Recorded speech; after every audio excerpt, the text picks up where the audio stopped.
नैनं छिन्दन्ति शस्त्राणि नैनं दहति पावका न चैनं क्लेहयन्त्यापो न शोषयति मारुतः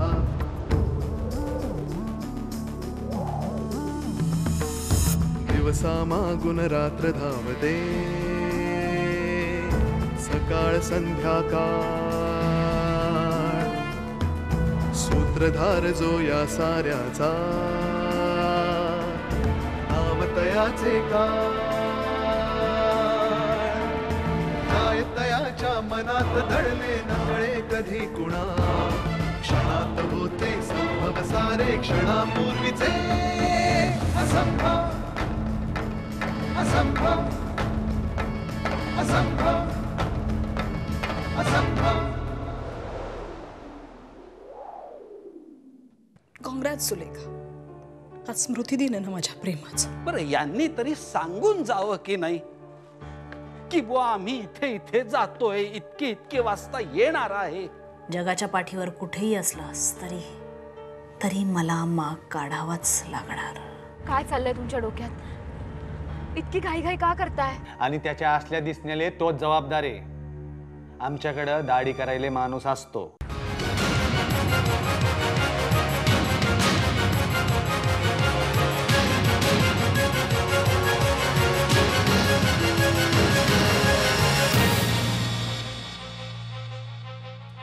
आदिनाथ, आदिनाथ हे बघा.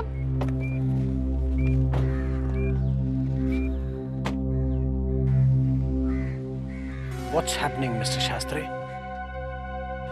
किती स्पीडनी गाडी चालवताय? मी सुद्धा हेच म्हणत होते यांना. कसली इतकी घाई? वेगाचं घाई हे एकच कारण नसतं, वेगळंही असू शकतं. वेल, इफ यू डोंट माइंड, मला ते कारण कळू शकेल? May be speed is my passion. शांतपणे विचार करून पावलं उचलणाऱ्या मिस्टर शास्त्रींना मी ओळखतो. मला खरंच भीती वाटत होती. मला ही काळजी वाटली म्हणून मी गाडी थांबवली. एक काम करा ना, तुम्ही गाडी चालवा, मी मागे बसतो. या.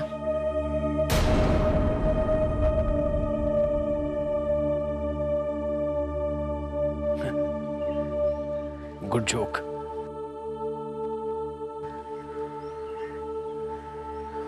मला वाटतं मिसेस शास्त्री तुम्हीही गाडी शिका, म्हणजे तुम्हाला दाखवून देता येईल तुमची वेगाची व्याख्या काय आहे ते. नाही मिस्टर शास्त्री?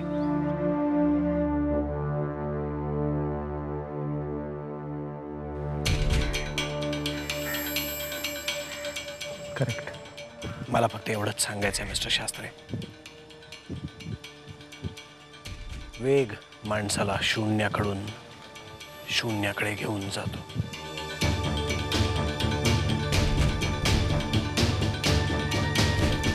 म्हणूनच तो टाळा. निघू. Take care mister Shastri. Thank you.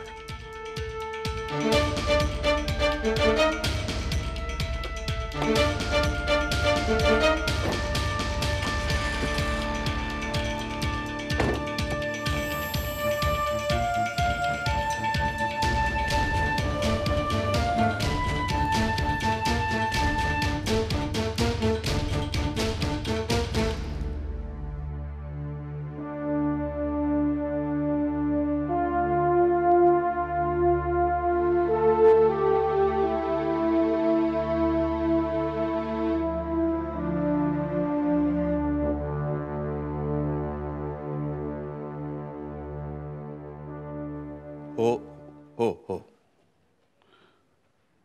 तुम्ही नका काळजी करू. मी असं करतो, त्याला कॉन्टॅक्ट करतो आणि तुम्हाला फोन करायला सांगतो. चालेल? हां, ठेवू फोन. कोणाचा फोन? फोन म्हटलं. बाबांचं. हा, काय म्हणत होते? हेच आदी आणि शुभ्राला लग्नाच्या वाढदिवसाच्या शुभेच्छा द्यायच्या. मग सांगितलंत ना त्यांना ते घरात नाही आहेत म्हणून? काय हो? हो, सांगितलं.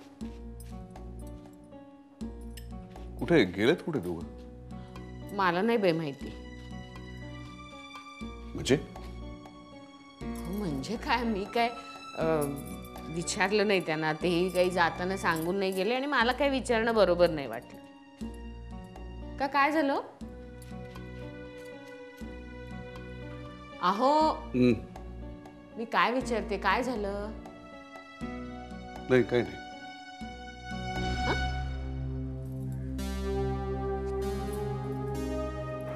काही नाही. इकडे बघा जरा. काय काही नाही, काय तुमच्या चेहऱ्यावरच दिसते काळजी. सांगा ना मला काय झालं ते.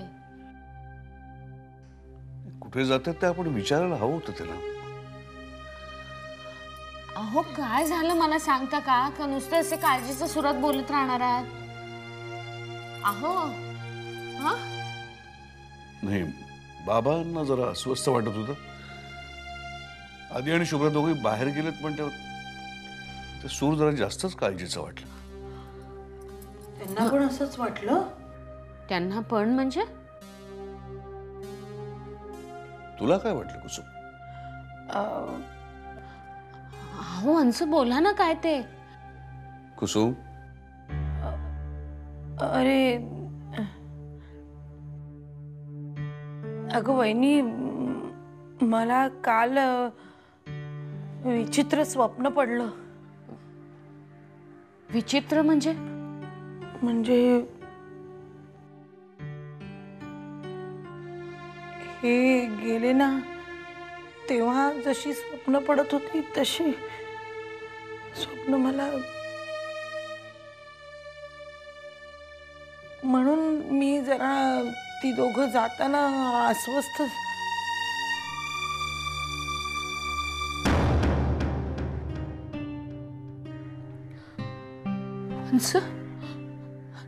आणि हे तुम्ही आत्ता बोलताय? कुसुम असं काय करतेस? तेव्हाच बोलायचंच ना. अरे बोलणार होते रे, पण म्हटलं ते दोघं जण बाहेर जाताना आपण हे बोलून अपशकुन कसा काय करायचा. कुसुम, मनात आलं की बोलायचं. वसुधा, अगं वसुधा, असं काय करतेस तू? मी त्याला फोन करतो. थांब, शांत हो.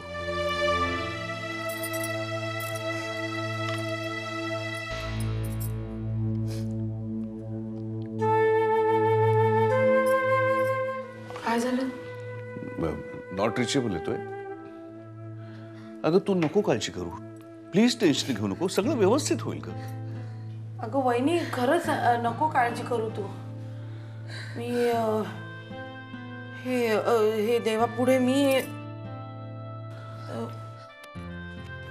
वसुधा, वसुधा असं काय करते? हो करतो. तू एकदम शांत राहा, एकदम शांत राहा.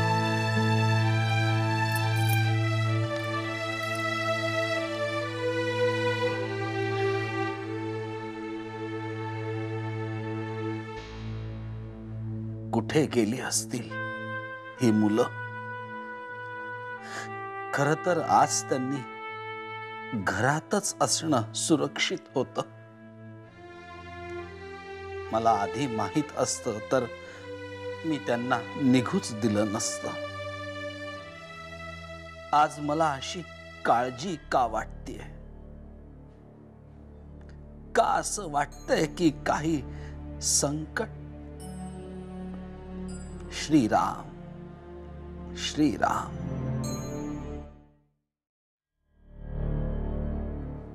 त्यांना सावध कसं करता येईल? देवा, ते जिथे असतील तिथे त्यांना सुरक्षित ठेव. श्रीराम श्रीराम. मालक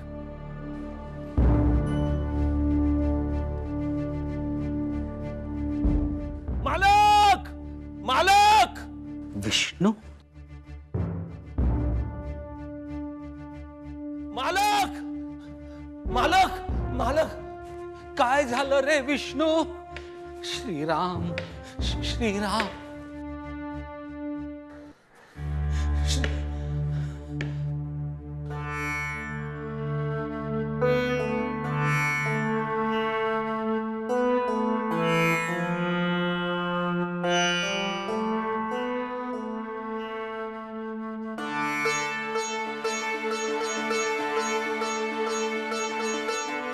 या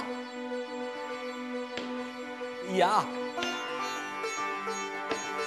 सुखी राहा, आयुष्यमान भव.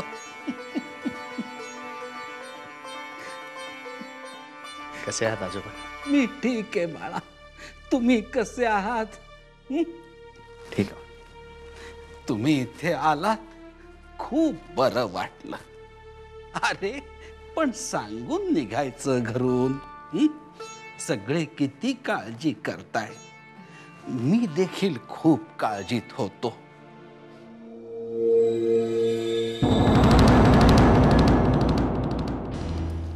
म्हणजे ते स्वप्नाचं तुम्ही मला तरी बोलायचं ना. म्हणजे मी दोष नाही देते तुम्हाला, पण असं काही ऐकलं की मग त्रास होतो. हो ग दादा, तू फोन लावून बघ ना. अगं मगाचपासून ट्राय करतोय मी, पण नाही लागत आहे. काय करू मी? नाही, माझंच चुकलं. मी दरवेळेला त्यांना कुठेही जाताना विचारते, कुठे जाताय, कधी येणार. आजच नेमकं का नाही विचारलं? आणि नेमकं आज.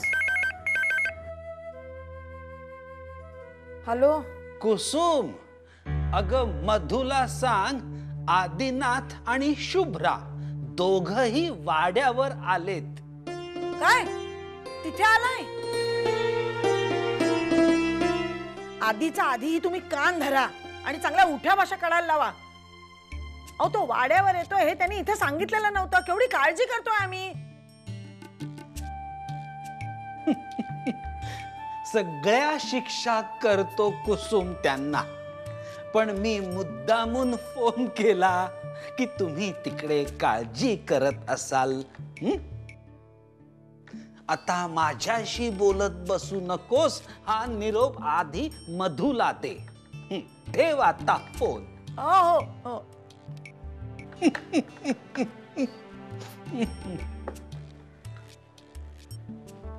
दोघं वाड्यावरती गेलेत. थँक गॉड, काळजी मिटली. पण आधीनं सांगितलं का नाही जाताना? अगं त्याला वाटलं असेल की आपण बाबांना सांगू. त्याला सरप्राईज द्यायचं असेल ना बाबांना, नाही का? आता त्याला येऊ दे. चांगली खरडपट्टीच काढते त्याची. मी देवापुढे साखर ठेवते. तू पुढे हो, मी आलेच बाई. हो दादा, मला ते स्वप्न पडलं. अगं आता का त्या गोष्टीचा विचार करतेस तू? जाऊ दे, नको करू.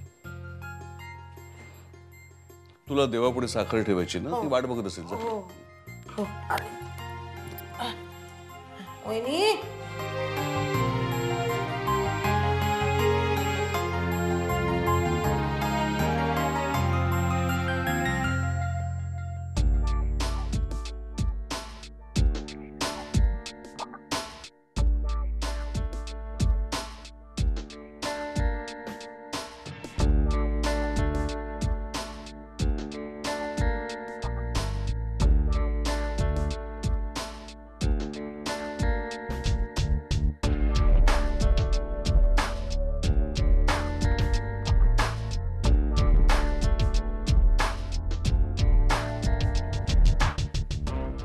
ए अभिमान, तुझ्या बापाले जरा समजाव राव.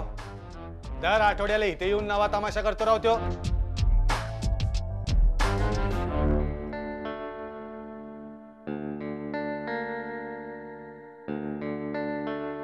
मला माहिती आहे माझ्या बांच्या वागण्याचा तुम्हाला त्रास होतो. त्यांनी जो काही तमाशा केला त्याबद्दल मी सॉरी बोलतो. खरं सांगतो, त्याला असं त्रास द्यायला मला नाही आवडत. एखाद्याला कारण नसताना शिक्षा करणं हा काही छंद नाही राव आमचा. त्याला त्याचं वागणं सुधारायला सांग.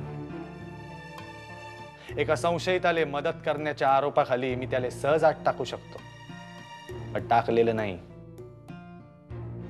तर त्याचा दर आठवड्याला नावा तमाशा आहे राव. तो माझा बाप आहे वजलवार, तो असंच वागणार. बर, मग आम्ही बी पोलीस आहे.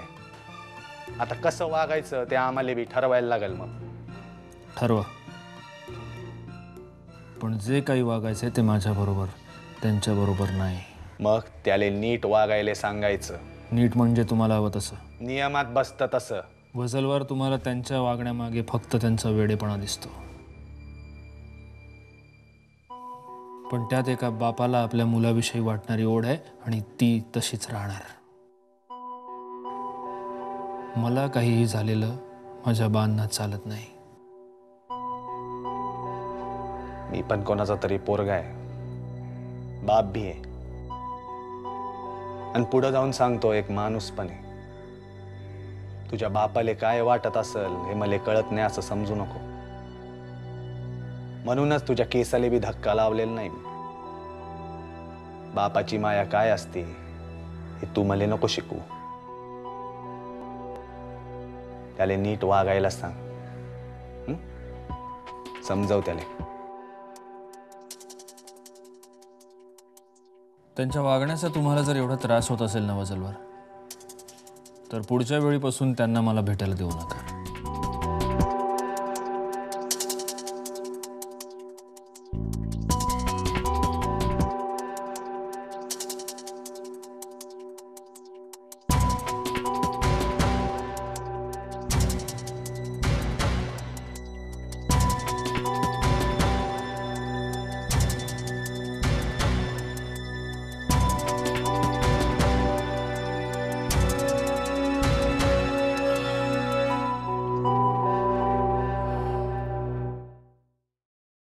तुम्ही आज इथे आला आहात त्यामुळे मला खूप आनंद झालेला आहे. तुमच्या लग्नाचा साक्षीदार आहे हा वाडा, आणि यानंतर प्रत्येक लग्नाच्या वाढदिवसाचा असणार आहे. आजोबा, आपला वाडा ना एखादं देऊळच असल्यासारखं वाटतं. कुठलंही मंगल कार्य असो, वाड्याकडेच पाय वळतात. हो ना, कालपर्यंत मला कळतच नव्हतं की आपण काय करायचं, कुठे जायचं फिरायला. पण आज जणू वाड्यानेच आम्हाला बोलवल्यासारखे आम्ही इथे आलो. अरे महिमाच आहे तसा या वास्तूचा. असो, विष्णू आलो आलो. काय बघा, काय पाहिजे? अरे दोघांच्या लग्नाचा वाढदिवस आहे, तेव्हा जरा काहीतरी गोडा धोडाचा बेत कर. तेच करतोय, तीच तयारी चालली आहे सगळी. शाबास. विष्णू काका, मी पण येते मदतीला. नाही नाही, नको नको, मुळीच नको. तुम्ही इथेच बसा. अहो पण त्या सोहळ्याच्या दिवशी सुद्धा अशीच घुसखोरी केली होती. मालक, यांना यायला देऊ नका, तुमच्याशी बोलत ठेवा, मी सगळं करतो. चला.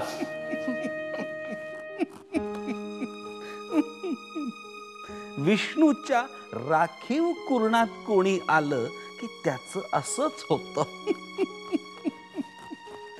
खर तर मीही तुला सांगणार होतो, आज काहीही काम करू नकोस. वाड्यावर तुम्ही कशाला येता, तर थोडा निवांतपणा मिळावा म्हणून. इथे येऊन कामच करायचं असेल तर मुंबईहून इथे कशाला यायचं? निवांतपणापेक्षा एक खूप महत्वाची गोष्ट आहे इथे, तुम्ही. पुरे, स्तुती सुमन पुरे. पर मला सांगा, काय हवंय तुम्हाला माझ्याकडून? काहीतरी काय आजोबा, तुमच्याकडून काही घेणं शोभेल का आम्हाला? आशीर्वाद द्या फक्त, बास, तेवढंच पुरे. अरे ते तर आहेतच. महादेव दादाकडून मी कितीतरी गोष्टी हक्काने मागून घ्यायचो. आता त्या आठवणी आल्यानं तरीही हसू आवरत नाही. आजोबा सांगा ना. नाही, नको, आज नको.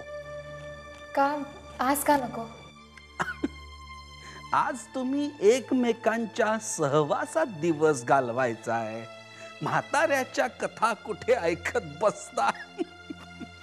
आजोबा आम्हाला हेवा वाटतो या कथा ऐकून. असं वाटतं की आम्ही असायला हवे होतो तेव्हा.